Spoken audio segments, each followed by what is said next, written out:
Om Sthapakaya cha dharmasya sarvadharmasvarupine avatara varisthaya Ramakrishnaya te namaha.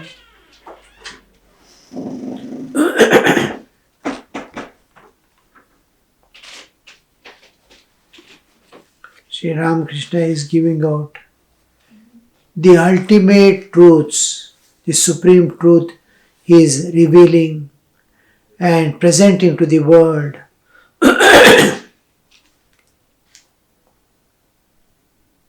Do you know what I mean?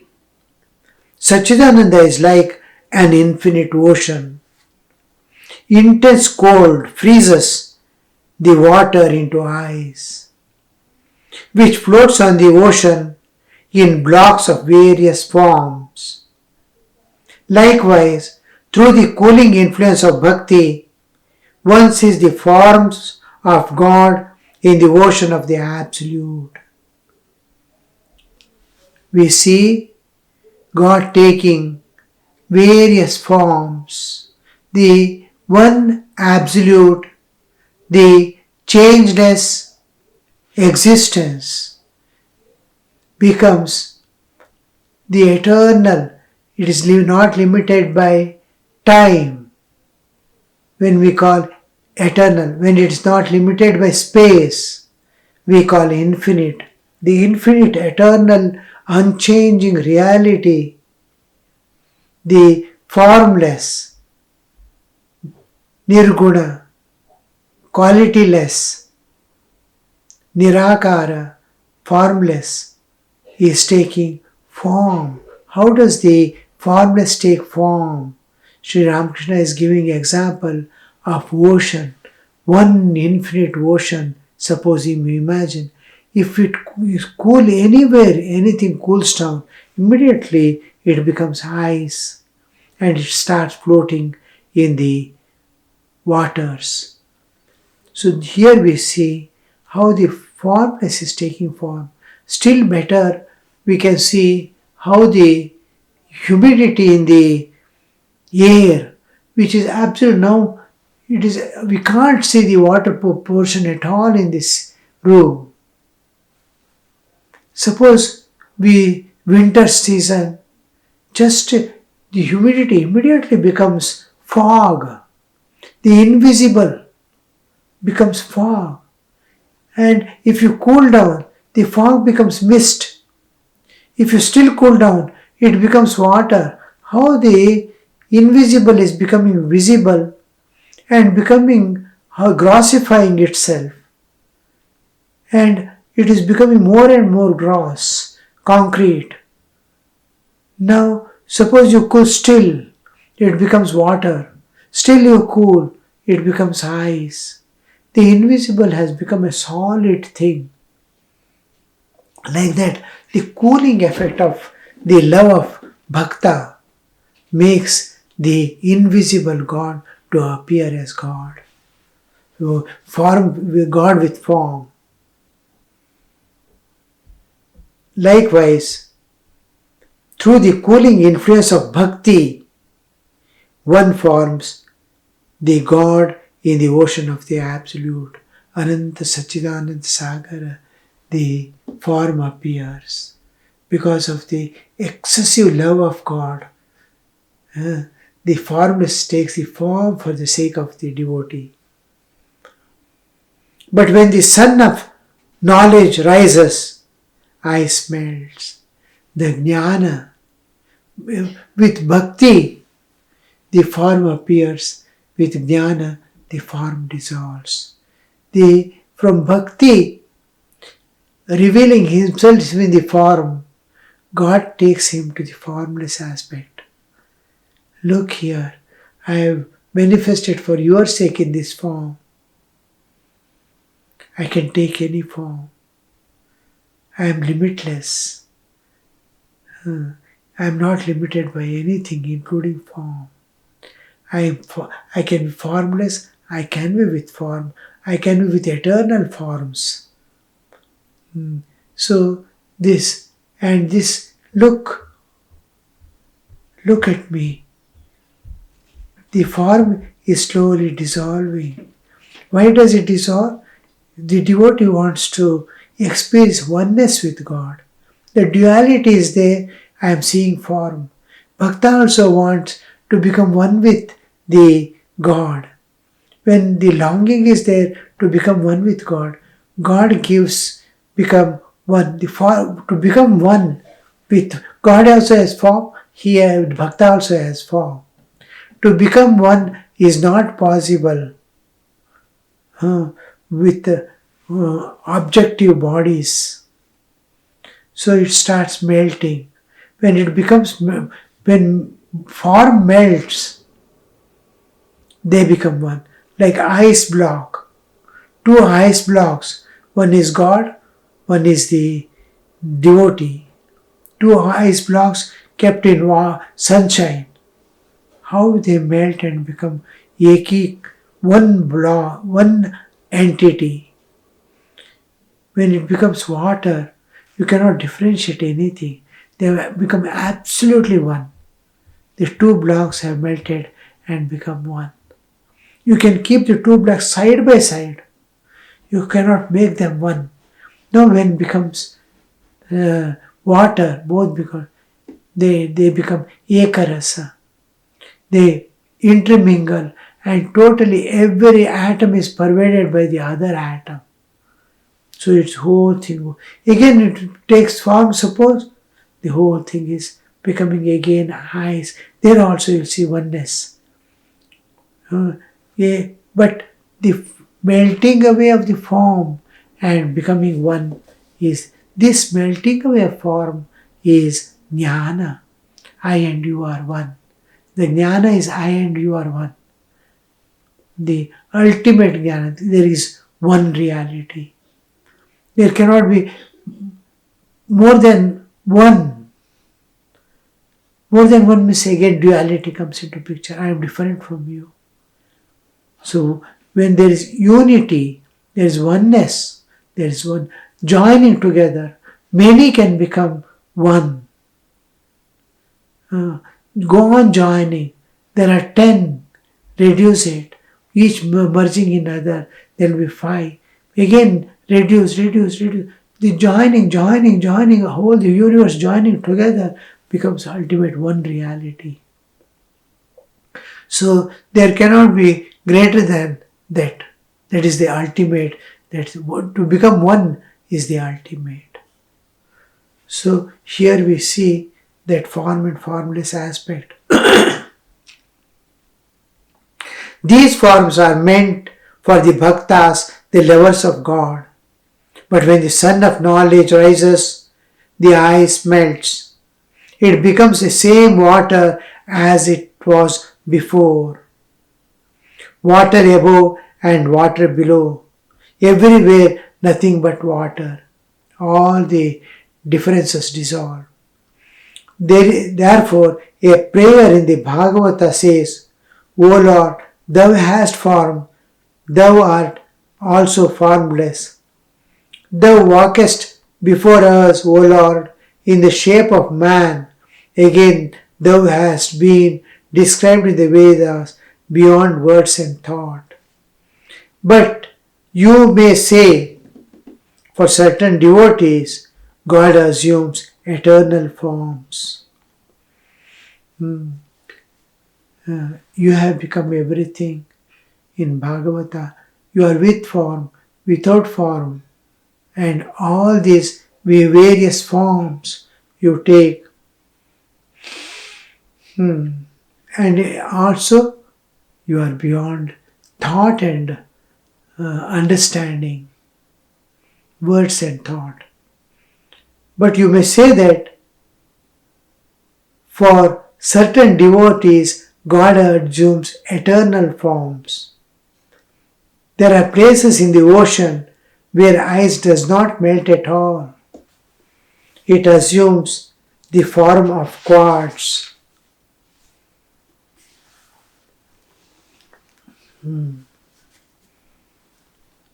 certain places, even the Leela of God, when God takes form, He leaves Leela behind and goes.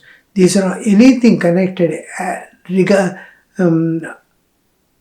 associated with the God and His things are eternal. Eternal when we say there is no past and future. There is eternal present. It's always there in the same way. Now Leela is an eternal play. When we say Leela is eternal or ever present, it is eternal present. There is no past and future. What happened yesterday, I can see in video, but it is not real. I cannot enter into my past anyway. But when we see Leela of God, it is eternal present. You can enter into any part of the Leela and see it is actually happening in front of you now. It is not time bound. It is eternal present.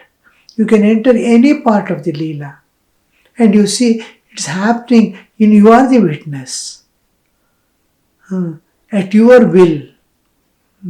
To enter this Leela, we have to transcend the time, Kala Chakra, and go beyond. Limitless love can take you beyond the limits of time and space and bring you in direct contact with the divine.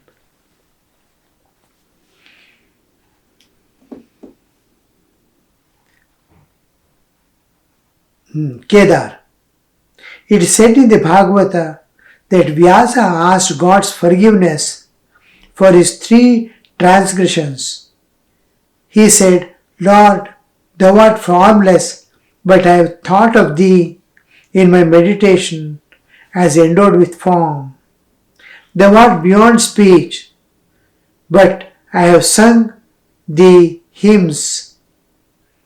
Thou art the all-pervading spirit, but I have made pilgrimage to sacred places. Be gracious, O Lord, and forgive these 3 transgressions of mine. You are formless. Thou art formless. I have thought of you. I have meditated upon you with form.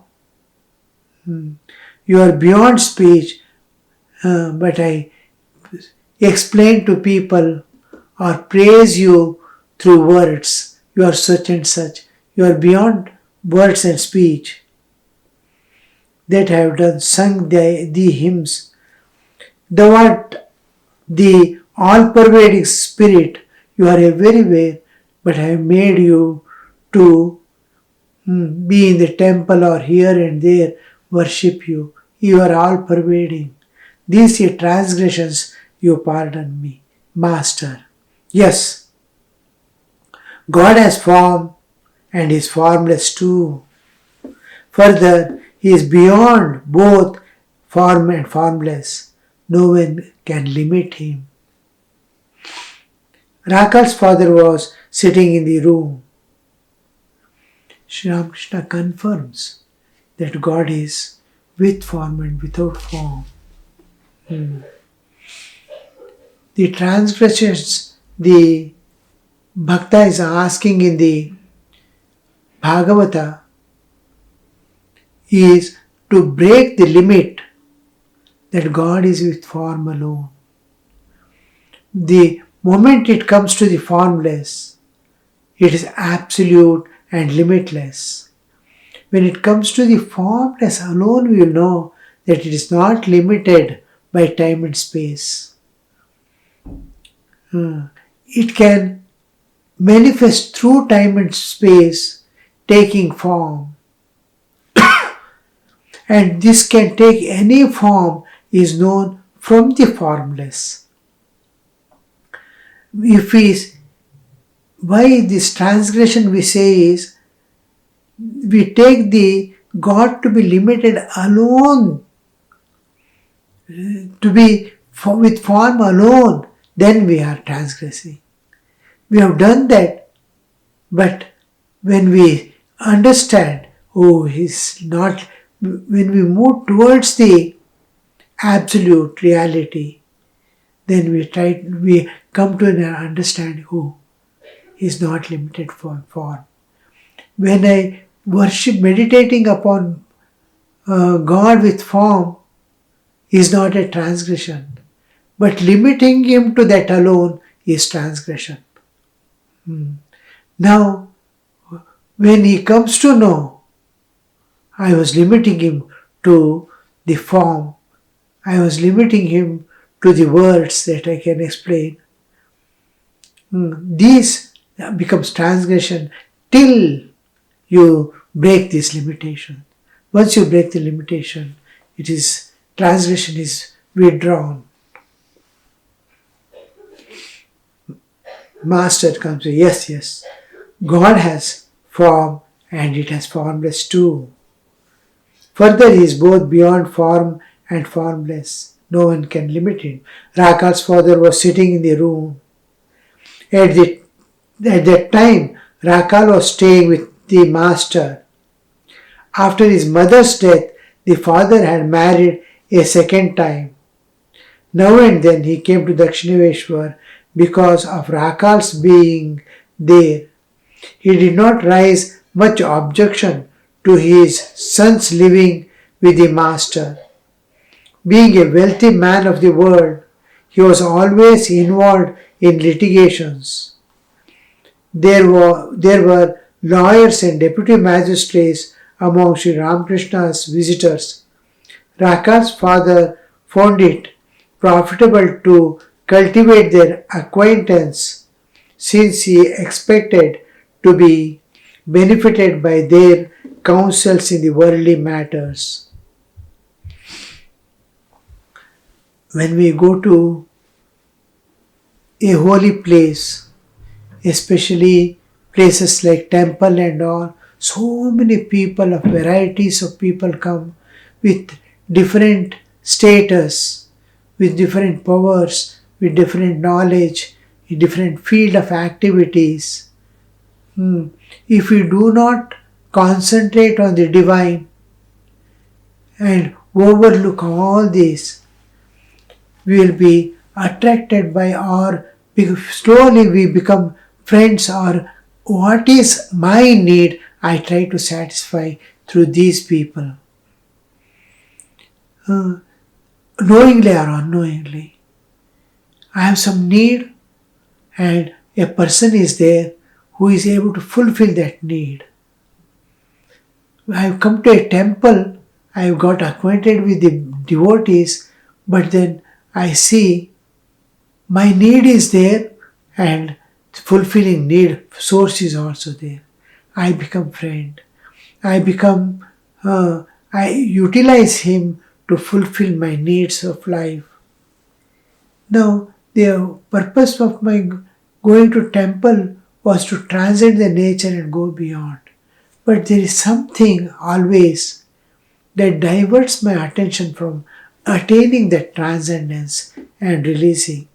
Whenever we go to any place like this holy place, holy people, we must see that we may utilize all things, but see that my devotion to God, my dedication to the ideal do not come down. Now and then Master cast a glance at Rakal's father. It was his cherished desire that Rakal should live with him permanently at Dakshineshwar. Master to Rakal's father and devotees, when these absolutely pure, unstained souls came to Sri Ramakrishna, there is no tinge of the worldliness. There is no attraction for the world. Such people came. He wanted to keep them with him for all times. Sri Ramakrishna used to say, she used to climb the roof of the place and shout on his voice, "Where are you, my children? Come, come." Hearing the worldly thoughts day and night, my ears have become painful. whomever we turn, whomever we ask, they'll be speaking of this world and nobody wants the beyond. Eternal freedom, ocean of bliss they don't want. Here of this world, momentary pleasures which bring pain and suffering and bondage, that alone they want. Hearing their words, my ears are paining, aching. So when they come, Sri Ramakrishna wants to be with them forever. Permanently at Dakshineshwar, Master to Rakal's father and the devotees. Ah, what a nice character Rakal has developed. Look at his face, and every now and then you will notice his lips moving. Inwardly, he repeats the name of God, and so his lips move. To maintain the repetition of God's name is something internally, if it is done a little consciously, it becomes a bridge between the spiritual world and the physical world in which we are living. Within me is the reality, but we are not aware of it. There is a gap, and this gap between my spiritual existence and bodily existence, my spiritual life and the secular life, all these gaps is there. These gaps are filled by the repetition of God's name. My bodily existence is always turned outward to the world, and it's busy with the world. My inner is in the presence of God, turned towards the God.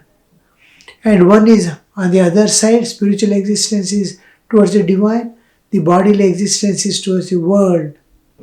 And there is a gap, and this gap is the most painful thing in our existence. But we are unaware of that pain also, inner pain also. Now, what bridges that? That flow must be constant and eternal. This flow is maintained by repetition of God's name. It becomes a bridge between my secular life and spiritual life. It becomes a bridge between my spiritual existence and bodily existence. And this, if you don't do it consciously, then it becomes a mechanical work. When the japa is done consciously, the bridge is retained, that divine awareness is flowing out. If bridge is there, divine awareness flows out. And to maintain that divine awareness, to feel the presence of God within, the bhakta feels insecure when he is not without it's like a child. He feels insecure when it doesn't see or be aware of its own mother who is taking care. Like that, the inner jiva, if it is not in contact with the divine, then it feels insecure. The bhaktas especially. So they keep the inner security. He repeats the God's name consciously. Here Rakal is repeating the God's name, and it is reflecting on his lips. Lips are moving. Sri Ramakrishna is telling, look at his lips moving. He is repeating japa. Look at the face. Every now and then you will notice his lips moving. Inwardly, he repeats the name of God, and so his lips move. He is telling to Rakal's father about his son. Youngsters like him belong to a class of ever perfect. They are born with God consciousness. No sooner do they grow a little older than they realize the danger of coming in contact with the world. There is a parable of Homa bird in the Vedas. The bird lives high up in the sky and never descends to earth. It lays eggs in the sky. The egg begins to fall, but the bird lives in such a high region that the eggs hatch while falling. The fledglings become comes out and continues to fall, but it is still so high that while falling it grows wings and its eyes open. Then the young bird perceives that it is dashing down toward the earth and will be instantly killed. The moment it sees the ground, it turns and shoots up towards its mother in the sky. Then its one goal is to reach its mother. Homa bird example he gives. When the bird lays, it will be always in the sky.